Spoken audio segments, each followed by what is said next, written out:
నమస్తే. అవతు శ్రీధర్ రెడ్డి ఈ యొక్క పేరు కరెక్ట్గా ఎలక్షన్స్కి ముందు మారు మ్రోగుతూ ఉంటుంది. అదే ఈసారి ఇంకా రాలేదేందా అనుకుంటే ఖచ్చితంగా ఆ పేరు మళ్ళీ బయటకు వచ్చింది. అసలు ఎందుకు ఆ పేరు గురించి ఏంటి, అసలు అతను ఎవరు అనేది ఇప్పుడు చూద్దాం. అయితే మనతో పాటు సీనియర్ జర్నలిస్ట్ సత్యమూర్తి గారు ఉన్నారు, ఆయన చెప్తారు. సార్ నమస్తే. నమస్కారం అండి. అవతు శ్రీధర్ రెడ్డి నిజంగా చూస్తే లాస్ట్ టైం ఎలక్షన్స్ కన్నా బిఫోరే మనోడు పెట్టినటువంటి చిన్న ఏదైతే ఉందో స్టేట్మెంట్ ఏదైతే ఉందో అది నిజంగానే తర్వాత సంచలనం కింద మారింది.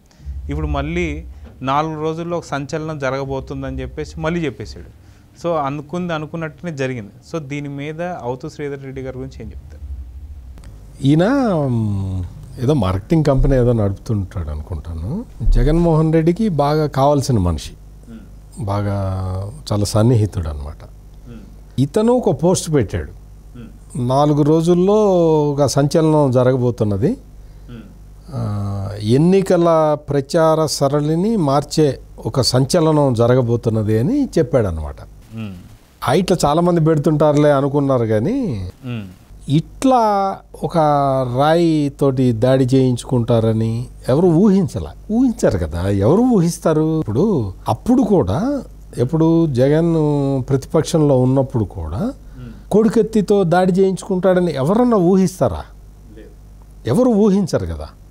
అట్లాగే ఇప్పుడు కూడా ఈ అవతు శ్రీధర్ రెడ్డి ట్విట్టర్లో పెడితే పెద్దగా ఎవరు సీరియస్గా తీసుకోలే. కానీ తీరా చూస్తే జగన్మోహన్ రెడ్డి మీద ఒక రాయి వచ్చి పడ్డది. అది కరెక్ట్గా ఇక్కడ దెబ్బ తగిలింది ఆయనకి. అదంతా జరిగింది మనకు తెలుసు కదా. ఆ తర్వాత ఆయన ఇంకా ఆ ప్రచారాన్ని కూడా క్యాన్సిల్ చేసుకున్నాడు. ఇప్పుడు అది అంత పెద్ద ప్రాణాంతకమైన దెబ్బ ఏమీ కాదు. అది తగిలిన తర్వాత కూడా 1.5 గంటల సేపు జరిగింది మళ్ళీ యాత్ర. 1.5 గంటలు కాదండి, 4 గంటల తర్వాత జగన్ ఆసుపత్రికి వెళ్ళాడు. అంటే 4 గంటలు అతను ఉన్నాడండి. ఇంకా ఆ తర్వాత ఏముండదు కదా. మళ్ళీ ఈరోజు రెస్ట్ తీసుకోవాల్సిన అవసరం లేదు. రెస్ట్ అసలు అవసరం ఏముంది? ప్లస్ అదిగా హాస్పిటల్లోనే అక్కడ ఫోటోషూట్ చేసుకున్నారు కదా. ఫొటోస్ కూడా బయటకు వచ్చినాయి. ఒక ఫోటో నర్సులు వాళ్ళందరూ కూడా వాళ్ళతో కూర్చున్నప్పుడు కలిసి సరదాగా మాట్లాడుతున్నట్టు ఫోటోలు కూడా బయటకు వచ్చినాయి. పెద్ద ఆందోళన చెందాల్సినంత గాయమేం కాదు. కాకపోతే ఏంటి అంటే ఇప్పుడు మేజర్గా చర్చ మీరు ప్రస్తావించినట్టు ఈ అవతు శ్రీధర్ రెడ్డి కామెంట్ చేయటం, 4 రోజుల తర్వాత ఇది జరగటం అంటే వైసీపీ వాళ్ళకి ముందరే ఇది తెలుసా అనే క్వశ్చన్ ఇక్కడే రైజ్ అవుతున్నది అనమాట. ఇతను అవతు శ్రీధర్ రెడ్డి అంటే ఏంటంటే ఇతను మన అప్పుడు జడ్జిల్ని తిట్టిన కేసు ఉంది చూసారా, హైకోర్టు జడ్జిల్ని తిట్టిన కేసులో ఇతను కూడా ఉన్నాడు అనమాట. అంటే జడ్జిల్ని అంటే జగన్ మీద ఇతనుకున్న ప్రేమ జడ్జిల్ని బూతులు తిట్టే అంత స్థాయిలో తీసుకెళ్ళింది. అంటే న్యాయమూర్తుల మీద ఎటువంటి కామెంట్లు చేయకూడదు. అటువంటిది వాళ్ళందరికీ కరోనా రావాలి, వాళ్ళు చచ్చిపోవాలి అని ఈ తరహాలో కొన్ని కామెంట్లు వచ్చినాయి అప్పట్లో.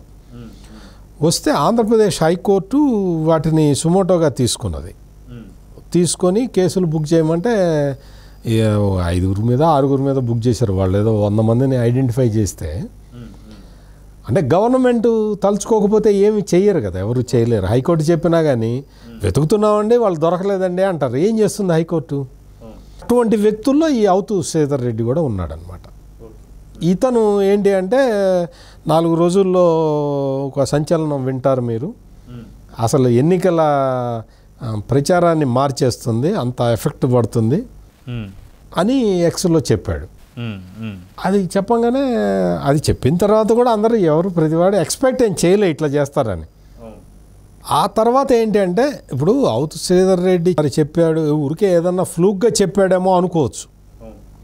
కానీ 8:10కి జగన్మోహన్ రెడ్డి మీద రాయి దాడి జరిగితే ఒక 10 నిమిషాలు 5 నిమిషాల్లోనే చంద్రబాబు నాయుడు ఒక రాక్షసుడి గెటప్లో ఉన్న కలర్ ఇది వచ్చేసినాయి ప్లకార్డులు. ఎట్లా వస్తాయి అంత ఫాస్ట్గా? ఒక అన్ని వందల ప్లకార్డ్స్ ముందరే ఎట్లా వస్తాయి? అదిగాక అక్కడ కరెంటు కూడా లేదు. అక్కడ ఉన్నటువంటి ఒక దగ్గర కరెంట్ ఉంటే ఏదన్నా కరెంటు కలర్ జిరాక్స్ ఏమైనా తీసుకున్నారు అనుకోవచ్చు, అక్కడ కరెంటు కూడా లేదు. మరి ముందరే తీసి పెట్టుకున్నారా? అసలు చంద్రబాబు నాయుడు ఫోటో ఒక రాక్షసుడిలాగా అంతకు ముందర మనం చూసాం కదా, నారాసుర రక్త చరిత్ర అని కూడా పెట్టి చంద్రబాబు నాయుడు చేతిలో కొబ్బరి బొండాలు నరికే కత్తి పెట్టి ఆ కత్తికి రక్తం బొట్లు కారుతున్నట్టుగా పెట్టారు. అంటే అసలు చంద్రబాబు నాయుడు అంత కిరాతకుడు ఈ ప్రపంచంలో లేడు అన్నట్టు. ఇక ఆ తర్వాత చూస్తే అది కత్తి కాదు, గొడ్డలి, ఆ గొడ్డలి మందే అని చెప్పి అర్థమైపోయింది. సిబిఐ కూడా అదే చెప్పింది, సిబిఐ ఛార్జ్షీట్లలో చెప్పింది అదే. దాని మీద ఇప్పుడు మొత్తం జగన్మోహన్ రెడ్డి చెల్లెళ్ళు ఇద్దరూ కూడా చెప్తున్నారు, హంతకులకి టికెట్లు ఇచ్చాడు జగన్మోహన్ రెడ్డి అని చెప్తున్నాడు. అంటే ఇవన్నీ ఎందుకు ప్రస్తావించుకోవాల్సి వస్తున్నాయంటే చాలా దురదృష్టకరంగా ఇప్పుడు జరుగుతున్న పరిణామాలు. ఇప్పుడు జగన్మోహన్ రెడ్డి మీద రాయి పడ్డది, ఆయనకి దెబ్బ తగిలింది. దెబ్బ తగిలితే వాళ్ళు ఏమనుకున్నారంటే సింపతి జనరేట్ అవుతుంది అనుకున్నారు. సింపతి ఎట్లా జనరేట్ అవుతుంది? జగన్ గారు ఆయన ప్రతిపక్షంలో ఉంటే అప్పుడు కోడికత్తి దాడి జరిగినప్పుడు అమ్మ చంద్రబాబు సీఎంగా ఉన్నాడు, దాడి చేయించాడు అని చెప్పి అందరూ అనుకున్నారు. ఇప్పుడు సీఎం నువ్వే కదా, దాడి జరిగింది నీ మీదే కదా, నీకు సింపతి ఎట్లా వస్తుంది? ఇది ప్రశ్న చాలామంది అడుగుతున్నారు. ఇప్పుడు నేను మొత్తం సోషల్ మీడియా అంతా చూస్తే అందరూ ఇదే అడుగుతున్నారు, అందరూ హెకిల్ చేస్తున్నారు. నువ్వే కదా ముఖ్యమంత్రివి, డీజీపీ నీ మనిషే కదా, ఇంటెలిజెన్స్ చీఫ్ రామాంజనేయులు నీ మనిషే కదా, అక్కడ కడప పోలీస్ కమిషనర్ నీ మనిషే కదా, మరి దాడి ఆపలేకపోయారు ఎందుకు? అది కాక వాంటెడ్లీ అక్కడ కరెంటు సాధారణంగా చీఫ్ మినిస్టర్ వస్తున్నారంటే ఒక ప్రోటోకాల్ ఉంటుంది, ఒకటి సిస్టమ్ ఉంటుంది. అటువంటిది కరెంటు కూడా లేకుండా పోయింది అంటే ఇది వాంటెడ్లీ ఏదో ప్లానింగ్లో జరిగింది అనేది ఒకటైతే, తలకి దెబ్బ తగిలిన వెంటనే ఆ క్యారీవ్యాన్ బస్లో బెడ్ ఉంటుంది, బెడ్ మీదకి వెళ్ళేసి తన ట్రీట్మెంట్ కూడా చేసుకోవచ్చు. కానీ అది కాకుండా అందరి ముందుకు వచ్చి ఆ సీట్లోనే కూర్చొని ఆ సీట్లోనే ట్రీట్మెంట్ చేయించుకోవడం అనేది అందరికీ అర్థమైపోయింది. అక్కడ ఇదంతా ఒక టోటల్ ఒక డ్రామా అని చెప్పి కరెంటు తీసేయటం అసలు కరెంటు తీయమని ఎవరు చెప్పారు? కాంతిరాణా టాటా చెప్పాడా? ఇంటెలిజెన్స్ చీఫ్ చెప్పాడా? డీజీపీ చెప్పాడా? ఇమ్మీడియట్గా అది బయటికి రావాలి. కరెంటు తీయమని ఎవరు చెప్పారో వెంటనే ఆ ఆఫీసర్ని సస్పెండ్ చేయాలి. కరెంటు ఎవరు తీశారు అంటే ఇదంతా ఒక కుట్ర ప్రకారం మొత్తం అంతా చేసేసి ఇప్పుడు ఒక ఏదో బిల్డింగ్ నుంచి అటాక్ జరిగిందని ఏదో చెప్తున్నారు. స్కూల్ నుంచి ఆ బిల్డింగ్ని పోలీసులు ఎందుకు సరౌండ్ చేయలేదు?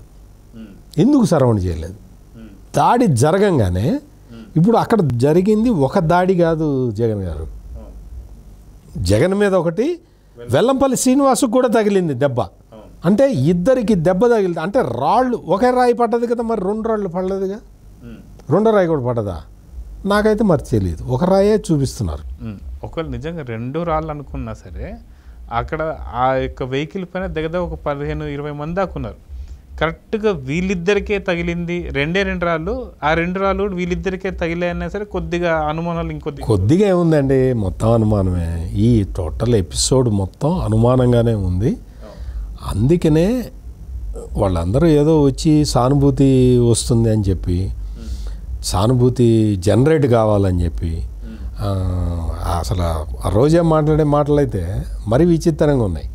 అంబటి రాంబాబును రోజా వాళ్ళు మంత్రులు కదా రాష్ట్రానికి, రాష్ట్ర మంత్రివర్గం కదా వాళ్ళు, మరి వాళ్ళే వచ్చి అసలు ఇటు దాడి జరిగింది ఇటు ఏడుస్తారంటే నాకు అర్థం కాదు, నాకు ఇప్పటికీ అర్థం కావట్లేదు.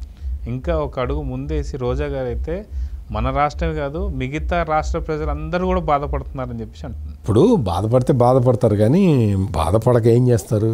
ముఖ్యమంత్రి వచ్చేసి నా మీద దాడి జరిగింది అని చెప్పి ఇంకెవరికి చెప్పాలి?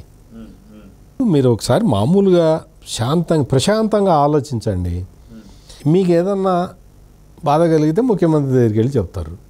ముఖ్యమంత్రి వచ్చి నాకు దాడి జరిగింది, నా మీద ఎవడో రాయేసాడు, నా మీద ఎవడో లా అండ్ ఆర్డర్ ఎవరి దగ్గర ఉంది? నీ దగ్గరే కదా ఉంది. ఏం చేస్తున్నావు నువ్వు? ఇంటెలిజెన్స్ ఎవరి కింద పనిచేస్తుంది? నీ కింద కదా పనిచేసేది. డీజీపీ ఎవరి కింద పనిచేస్తాడు? నీ కింద కదా పనిచేసేది. విజయవాడ పోలీస్ కమిషనర్ ఎవరి కింద పనిచేస్తాడు? నీ కింద కదా పనిచేసేది. మరి నువ్వు వచ్చి నా మీద దాడి జరిగింది అంటావు ఏంటి? ఇదంతా కూడా చాలా అనుమానాస్పదంగానే ఉంది. అందుకని అసలు ఇతను ఎందుకు ట్వీట్ పెట్టాడు? యావతు శ్రీధర్ రెడ్డి ఎందుకు ట్వీట్ పెట్టాడు? అసలు జగన్మోహన్ రెడ్డి ఇతనికి చెప్పి ట్వీట్ పెట్టించాడా? లేకపోతే జగన్మోహన్ రెడ్డి వాళ్ళ టీం తోటి మాట్లాడుకుంటుంటే ఇతను విని ట్వీట్ పెట్టాడా? 4 రోజుల్లో సంచలనం జరగబోతున్నదని ఇతను ఎట్లా చెప్పగలిగాడు? ఇతను ఏమన్నా స్ట్రాటజిస్టా? ఐపాక్ టీంలో పనిచేస్తున్నాడా? అసలు ఈ శ్రీధర్ రెడ్డి అనే వ్యక్తి ఎవరు? అసలు ఈ శ్రీధర్ రెడ్డి అనే వ్యక్తి ఈ విధమైన ట్వీట్ ఎందుకు పెట్టాడు అనే దాని మీద చాలా అసలు దీని మీద విచారణ జరగాల్సిన అవసరం అయితే కనపడుతుంది. అవును. సో చూద్దాం సార్, మొత్తానికి ముఖ్యమంత్రి మీద దాడి జరగబోతుంది లేదా సంచలనం జరగబోతుంది అంటే ఖచ్చితంగా ఏదో ప్లానింగ్లోనే జరుగుండొచ్చేది. దీని మీద ఖచ్చితంగా ఒక ఇన్వెస్టిగేషన్ అయితే జరగాలని చెప్పి కోరుకుందాం. నమస్తే సార్. నమస్కారం అండి.